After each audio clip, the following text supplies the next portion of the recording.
On today's Locked On Bucks, we take another look back at what was potentially the breakout performance by Andre Jackson Jr. We've talked about it a few times, but he took a big leap in that win over the Houston Rockets and over the weekend, for that matter. So, what does that performance mean for a Bucks team that is suddenly getting healthier?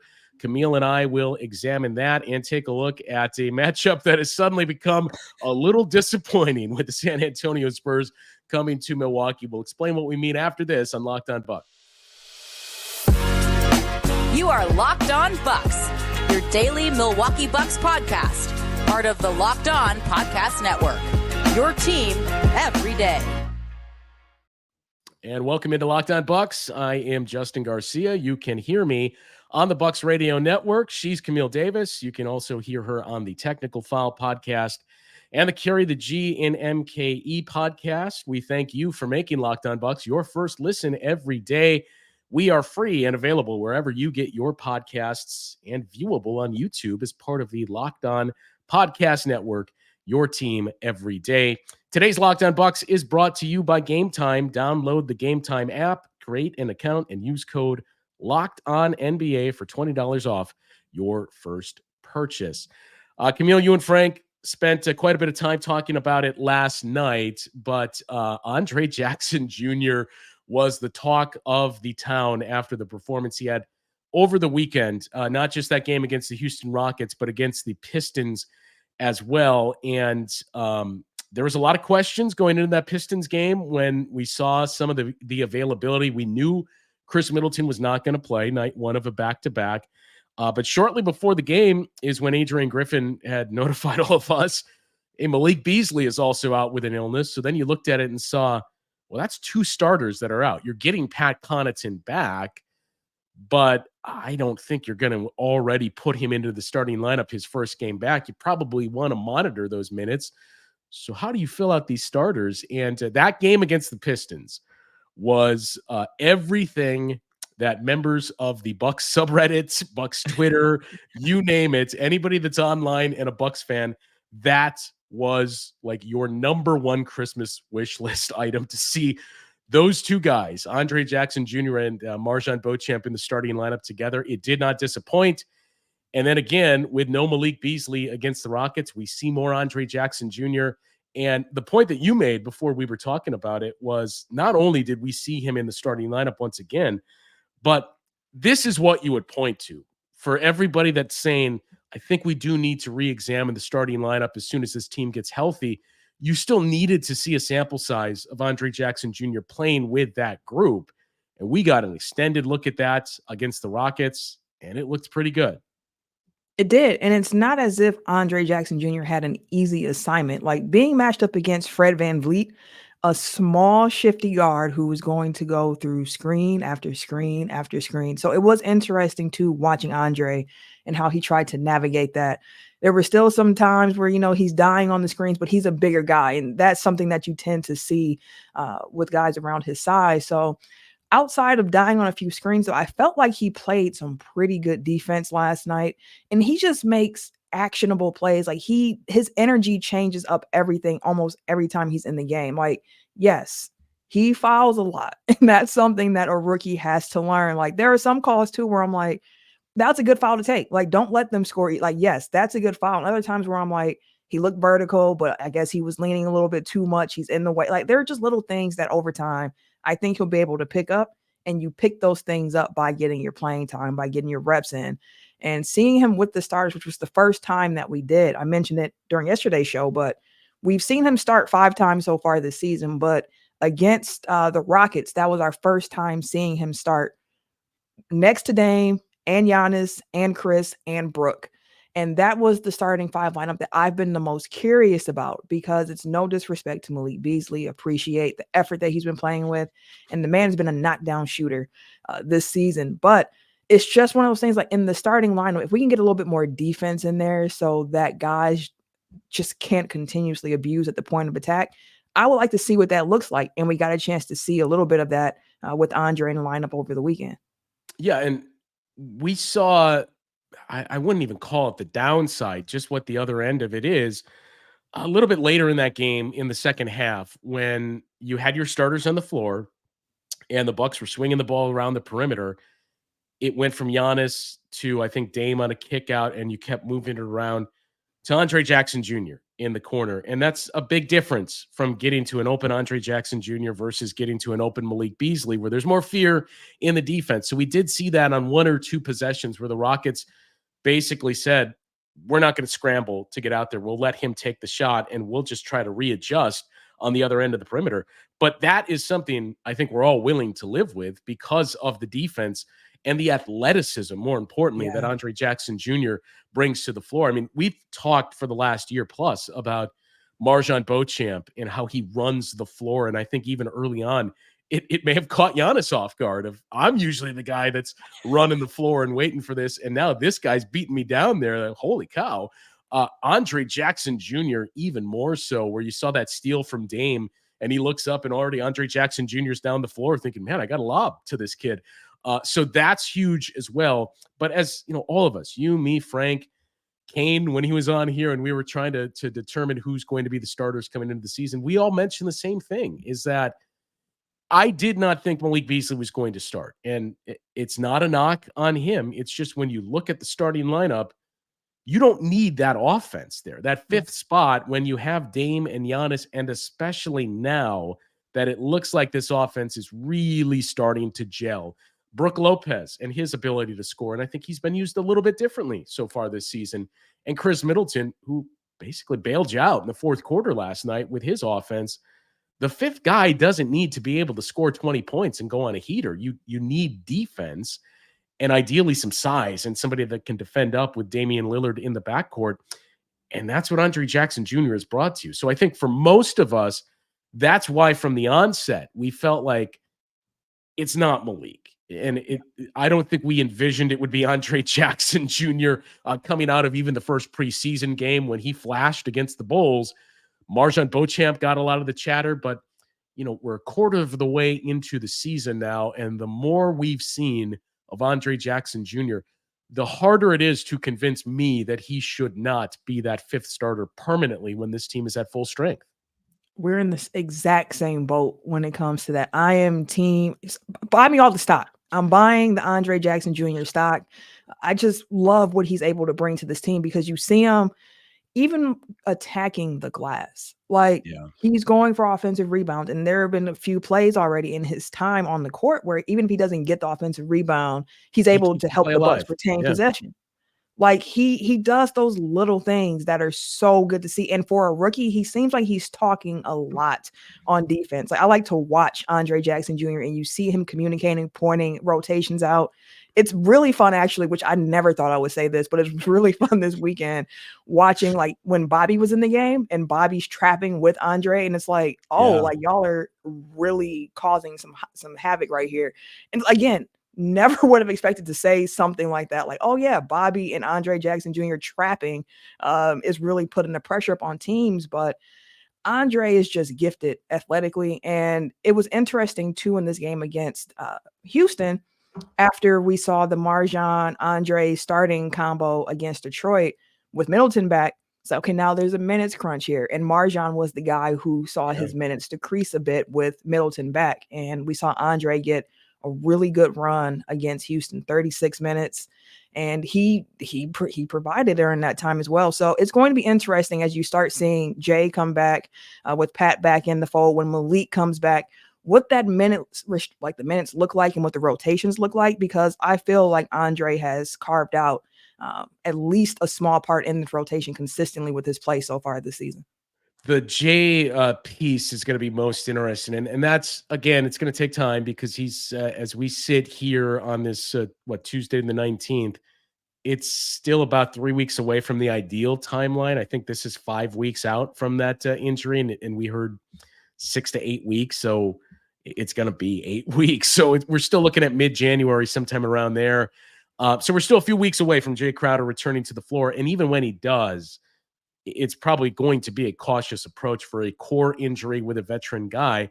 But once he's back and fully back up to speed, that's going to be especially interesting to me because as we've touched on before, you entered the season last year, especially saying, man, we're very thin on the wing. We like what we have. We're pretty thin on the wing. We need MarJon Beauchamp to really pan out and develop. And you came in with some questions as well this year, but going into the season, I don't think any of us were going to suggest these guys are going to be big time rotational pieces immediately. But in the back of your mind, you did say, well, there are nice pieces that they've added that you can start to develop. It may not be this year. Maybe it's next year, especially in the likes of a guy like a Chris Livingston, too. If maybe that's a year or two down the road that you can get something out of him, that suddenly all of a sudden it's hard to believe a year later. And I know it's not elite depth, but in the span of a year, we went from pondering who's going to play on the perimeter for this team to, well, he can't play because of a minutes restriction.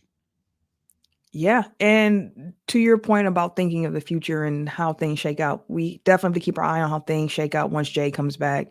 And just over the next few weeks, even before Jay's return, of how the minute allocation looks for some of these guys. But one thing I've been thinking about future focused is what the team will look like. Let's say Griff is able to stay in this position for a few years. What does the roster start to look like when he's able to get more of his guys into his system? Because he inherited a team really that was built for what Bud wanted to do. We saw how he tried to make some changes at the start of the season that didn't necessarily work out with this current group.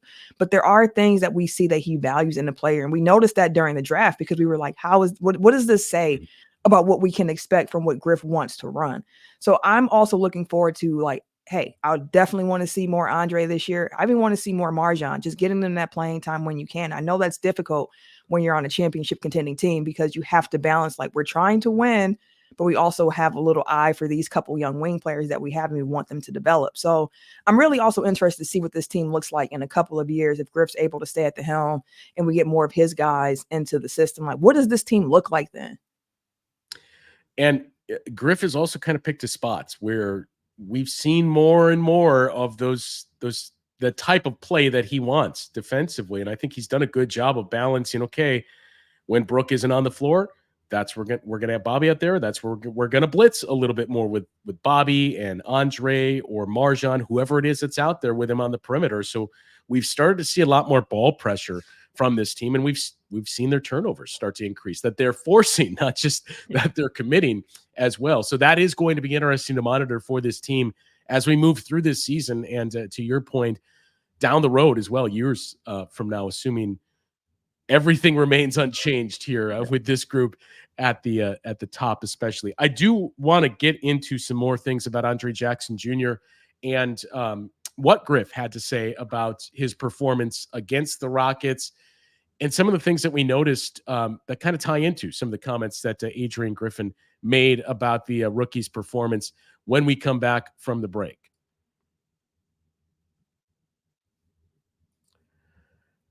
Well, eBay Motors is one of our partners here that have teamed up with Locked On Fantasy Basketball host Josh Lloyd to bring you some of the best fantasy picks each week, all season long. Whether you're prepping for a daily draft or scouting the waiver wire, every week we're going to provide you players that are guaranteed to fit on your roster. And this week, the players that Josh has picked out for eBay's Guaranteed Fit Fantasy Picks of the Week, the player that I have my eye on especially here is Tari Eason. We had a chance to see him in Houston, still coming off the bench. Doesn't really matter. Ime Udoka has found minutes for that young player, and he's a strong fantasy value per minute option because he becomes useful to everyone as his minutes tick up. Josh Lloyd from Locked On Fantasy Basketball is going to help you win your fantasy championship with eBay Motors. And eBay Motors knows a championship team is about each player being a perfect fit. Same for your vehicle. eBay Motors makes it easy to find all the parts that you need. Over 122 million parts for your number one ride or die. You can make sure your ride stays running smoothly. Brake kits, LED headlights, roof rack, bumpers, whatever your baby needs. eBay Motors has it with eBay's Guaranteed Fit. It's guaranteed to fit your ride the first time, every time, or your money back. Plus, at these prices, you're burning rubber, not cash. Keep your ride or die alive at ebaymotors.com. eBay Guaranteed Fit only available to U.S. customers. Eligible items only. Exclusions apply.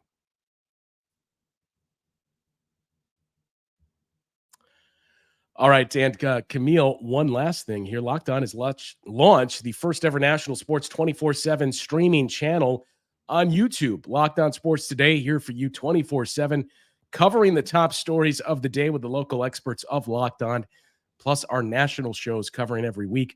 Go to Locked On Sports Today on YouTube and subscribe to the first ever national sports 24/7 streaming channel. There is nothing more difficult than having to speak when you know a cough is about to come on, Camille, as everybody just heard there. And imagine doing that on the radio broadcast as well, which I had a couple of those fits last night. I mentioned I want to get back a little bit into the Andre Jackson Jr. discussion, because what stood out to me in that Rockets game especially, and I don't think it's a surprise because you referenced it too, this was his first chance to play with those 4 expected starters. And there was a couple of moments in that game where he made plays that I don't know if I would say it surprised some of the veterans on that team, but you could tell they were very, very encouraged and thinking, man, this kid is really doing something here. Early in the game, one of those feeds to Brook Lopez, you saw Brook go out of his way to repeatedly tap his chest like, hey, nice play. Damian Lillard did the same thing on that play. The awkward shot that somehow went off the backboard. Andre Jackson Jr. corrals it and just one hand scoops it to Damian Lillard for that 3. You saw the same type of reaction from Dame, that he seems to be catching the attention and turning the heads of the veterans even more now as he continues to see some time on the floor. And that was one of the things that Griff kind of alluded to last night. He loves his athleticism. He's mentioned that a number of times this season. He called him out for the way that he defended Fred VanVleet last night, said he did a great job. He knows Fred VanVleet. Very few coaches know Fred VanVleet as well as Adrian Griffin does. He's one of those guys, too, that's credited with a lot of the development that Fred VanVleet had. But he came up with a game plan, wanted Andre Jackson Jr. on him, said he followed the game plan, did a great job, referenced the fouls that we touched on, that, there's a little more fouls than you would have hoped for in the fourth quarter. But as Griff said, it's rookie mistakes. I'll live with it because everything he does extremely hard, and he's out there hustling. And those are the things that you live with. If it's a lazy foul, that's when you get on a guy. But when it's a foul just because you're being a little too aggressive and physical in your defense, you coach that and you live with that. And said, look, I love what he's doing. And he has the respect of all of his teammates as well. And those things that we referenced, that's becoming very, very clear that his teammates have noticed, man, this kid can play. And he can. And I love the fact that you brought up what Adrian Griffin mentioned about the fouls, because a lot of them did come in that fourth quarter there for him against Houston. But it reminds me of something that Marjan said early on. It might have been in training camp or just right when the season was beginning, but he mentioned the fact that a difference in Griff's system is that if he fouls, he's not scared. So he's going out and he's playing really fast, really hard, not really thinking too much, because he knows that if he does foul, he's not getting taken out of the game right away. He's going to be able to learn through some of that. And that's another thing about Griff that we haven't mentioned on this particular podcast today, but that we've talked about with his hire. And that is that he is known as being a good player development coach. Jimmy Butler credits him with a lot.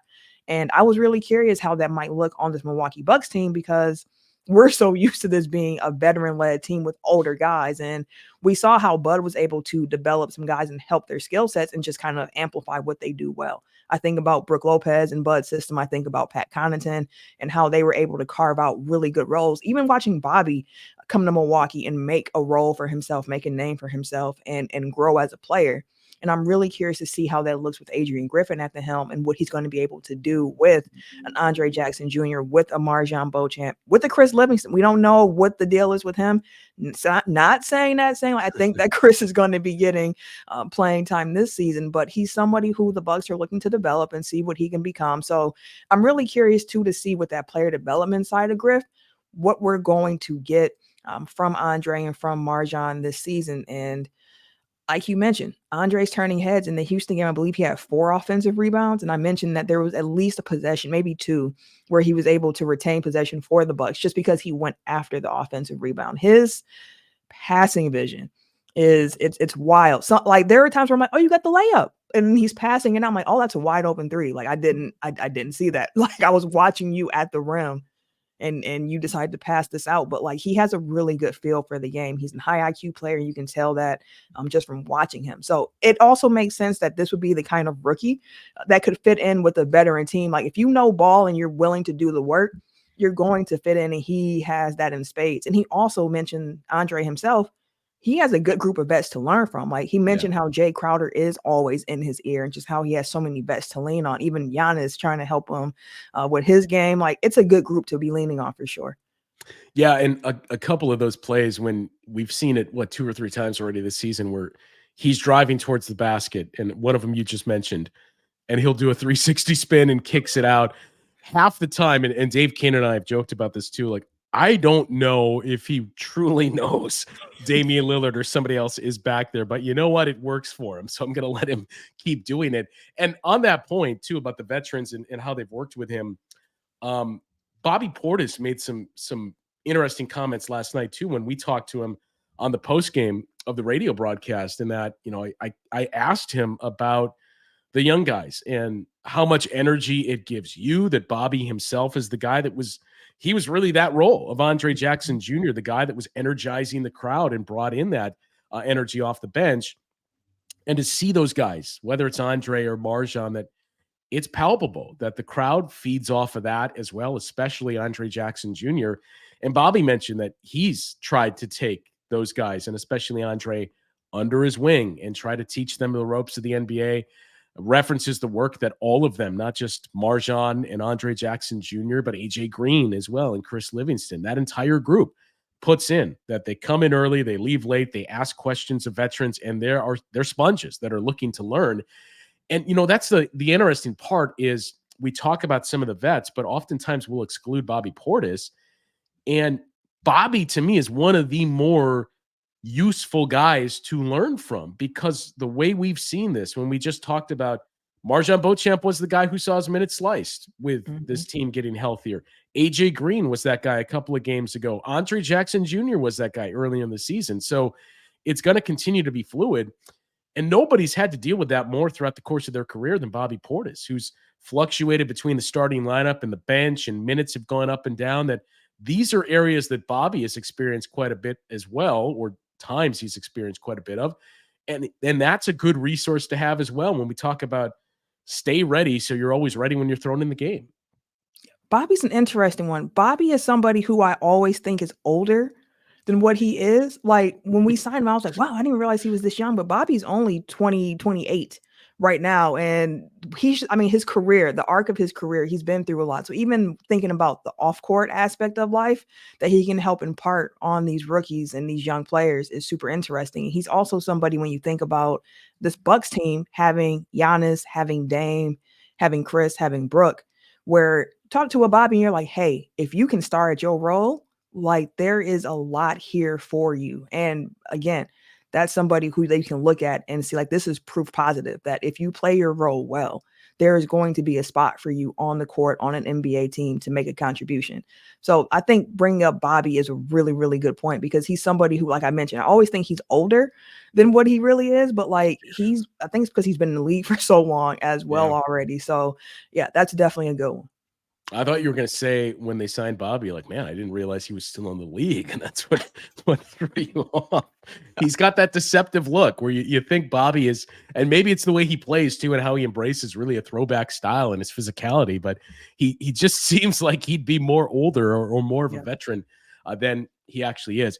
On the opposite end of that spectrum is Victor Wembanyama, the rookie, and maybe the rookie of the year. This is a pretty interesting rookie class. He has been turning heads so far this season, but unfortunately, some bad news for Bucks fans. We'll dive into that and take a look at the opponent in the San Antonio Spurs after the break.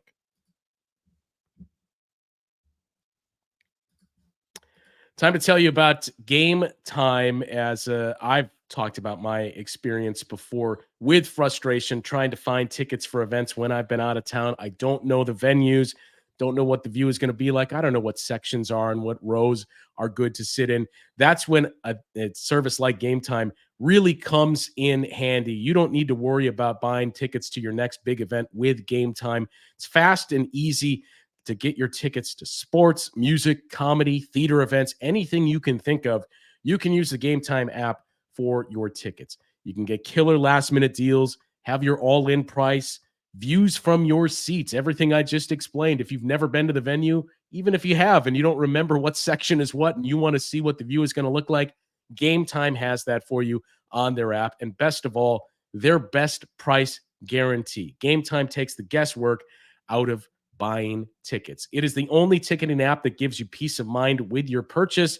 As again, you see the view from your seat before you buy your tickets, so you know exactly what to expect when you arrive. You know exactly how much it's going to cost you up front with their all-in prices and don't have to deal with any hidden fees. You can buy tickets in seconds, just 2 taps on the app. They're obsessed with finding ways to save you money on tickets.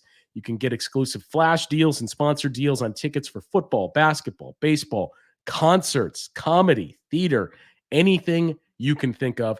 And with zone deals, you pick the section, Game Time picks the seats for an average of 18% savings. Game Time guarantee means you'll always get the best price.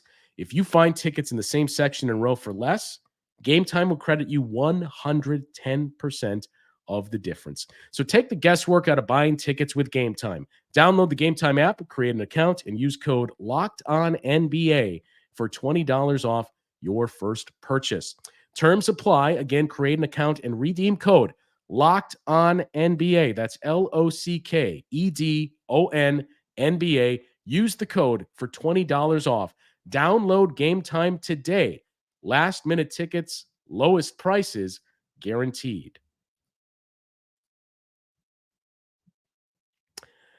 So, Camille, the news that we just referenced before, I think we were all looking forward to this tear that Giannis has been on and thinking about this is the future. This is the present. Giannis and Victor Wembanyama. Who is Victor Wembanyama most likely to develop into? Potentially a player like a Giannis and what we have seen. And then we check the injury reports and see there will be no Victor Wembanyama in this matchup between the Bucks and the Spurs. So I'm going to put you on the spot. What's the appeal of this game if you are a Bucks fan who sees a subpar Spurs team that is coming in without their phenom rookie? I mean, I mentioned to you before we went live here, I had tickets to the Spurs game and I bought them with my husband to say like, hey, we're going to see Wemby in person. It's going to be amazing. And now that he's not playing, I was like, geez, I guess the resale value won't be super high on these tickets. But something else about the Spurs that I do like, I do enjoy Devin Vassell. I do like watching him play. I love the way he plays. It's a nice young guard. He has a smooth mid-range game. He's just kind of fun to watch play ball. Jeremy, I don't know if the Jeremy Sohan point guard experiment is still ongoing. I believe that Pop has waned off that at this point, but we'll see. That could be interesting to keep an eye on if we see him handling the ball during this game. But let's be honest. We'll be real about it. Like, no Wemby definitely takes a lot of what you were looking for in this matchup away. The Spurs have not been a good basketball team so far this season. They were also on a crazy losing streak before they were able to sully up a win against the Lakers. So at least we don't have to worry about being on the wrong side of history in that regards. But again, it's just a team that has not been performing well this season. 4-21. Like, it's a game that you would expect the Bucks to win, and losing that Wemby Giannis matchup, it's a little bit less special now. Yeah, it's an interesting Spurs team. I guess we'll just say that. You referenced the Jeremy Sohan experiment. It has not worked. And the Spurs have clearly stuck with that much, much longer than they should have. Trey Jones is just kind of floundering there, sitting on the bench. And maybe now Jeremy Sohan will shift back to power forward with no Victor Wembanyama in this game, and we will see Trey Jones get his first start of the season here. But it's a rough watch for the Spurs team. But the good news for the Bucks is this is another one of those coveted get-right games that this should give you an opportunity to continue to take some strides defensively. And, just as we saw them put away the Rockets late, we saw them blow out the Pistons. These types of games we've been longing for and saying, you don't need to get to the clutch against some of the lower tier teams in the league. The Bucks have taken some steps away from that, and tomorrow should be another good opportunity to do so once again. Hopefully we continue to see Dame continuing to warm up. I mentioned it during last night's show, but we mentioned that Dame is somebody who historically has started slow into the season, and we saw it again this season with the Bucks as well. Just looking at his 3-point percentage alone in October, which was a very small sample size, 29.6% from three. November, that bumped up to 33.6. And then so far in December, he's shooting 44.3% from three. So it's one of those things for me in this game where I'm going to be watching, like you said, hoping that the Bucks are able to take care of business and not play around with their food, not let this linger out. Just come out and do what you're supposed to do against bad teams. And I don't like to call a lot of teams bad in the NBA because they're all getting checks, they're all getting paid. But I think everybody can agree there are a handful of bad teams in the league this year, and the Spurs happen to be one of them, especially when you don't have Victor Wembanyama out there with them, who, since they put him at center, he's also been very, very good there. So, I mean, you hope the Bucks take care of business. I'm not sure who's going to be able to really stop Giannis. I'm also same question with Dame. Like, it should be one of those matchups where hopefully we get a lot of fourth quarter playing time from some of the young guys who don't get as much time because the Bucks are up. That's the hope. That person stopping Giannis would be Sandro Mamukelashvili. I think that much is clear for this Spurs team. And yeah, I mean, a lot of these Spurs games, the box score is pretty ugly. And then you just look at the line for Victor Wembanyama, and that is the only bright spot. Another double-double last night. He had been on a tear with those, or Sunday night.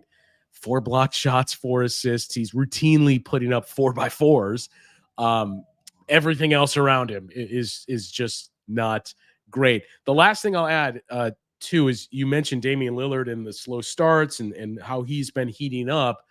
I keep going back to the date of November 16th because that was one game after that return to Toronto where the Bucks mopped the floor with the Raptors and got some revenge. The offense was really clicking. That was the game Giannis missed. And then shortly after that, Damian Lillard missed some time in Orlando, the game in Indianapolis against the Pacers, or just before that, I should say, as well. But in those games played since November 16th, it really seemed like after Giannis missed that game and after Dame had missed a couple of games, each of those two guys got their chance to kind of play the way that they had in previous seasons. And that seems to have triggered them being a lot more comfortable within this team and their roles.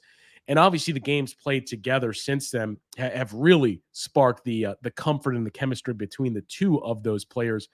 But the numbers back that up as well. You mentioned some of the splits for Dame. In the games played since then, 15 games played for Damian Lillard. He's averaging just under 27 points a game. He's shooting 46% from the field and 41% on his 3-point attempts. Giannis is scoring 33 points a game and shooting basically 65% from the field. So we've heard about Damian Lillard's slow starts. We experienced that early, but I think it kind of snuck up on people of, no, he's consistently been shooting the ball very, very well the last couple of weeks now. I was trying to recall too, is that also around the same time when he started to get his minutes allocated the way they were in Portland? Yep. Yeah. Since he's been also getting the chance to play the full first quarter, the full third quarter, because he mentioned it helps him get into his rhythm. I think that's also helped as well, because you'll see times where he's just able to fit into whatever the flow of the game is. And that is something I've appreciated about watching Dame play. He doesn't force the issue when he doesn't have to. And he leans on his teammates a lot. And we've also seen his assist numbers continuously rise month after month now with him on the team. So I like the changes that we've seen with Dame. I think the Toronto game that you pointed to was a big starting point for him, and also getting back into a more comfortable flow with his rotation so that he's able to get into rhythm and play the game. Because like we've seen with Chris for years, like Chris is also somebody who's a rhythm player. And I think we saw that for him in the fourth quarter against Houston, where he was able to get to his spots, get his shots, get a couple up They're falling, keep feeding them. And that's something with this Bucks team that you see. The night that Giannis had 64, you see Dame like, hey, bro, you got it. And I'm passing you the ball. Like, they're feeding the hot hand here. And you love to see that with this team as well. Like, they can each individually cook when they want to between Dame and Chris, or Dame and Giannis. But you also see that they have a respect for each other, where they're like, if it's your night, here, you keep going with it. And I love that aspect of it as well. All right. Well, no Wemby for the Bucks and Spurs game, but it'll still be an entertaining game in the recap as well from Camille and Frank. So we'll be back on tomorrow with the recap of the Bucks and the Spurs. It should be another one of those get right games for the Bucks, but we'll find out tomorrow evening. For Camille, I'm Justin. We'll talk to you once again tomorrow with more Locked On Bucks.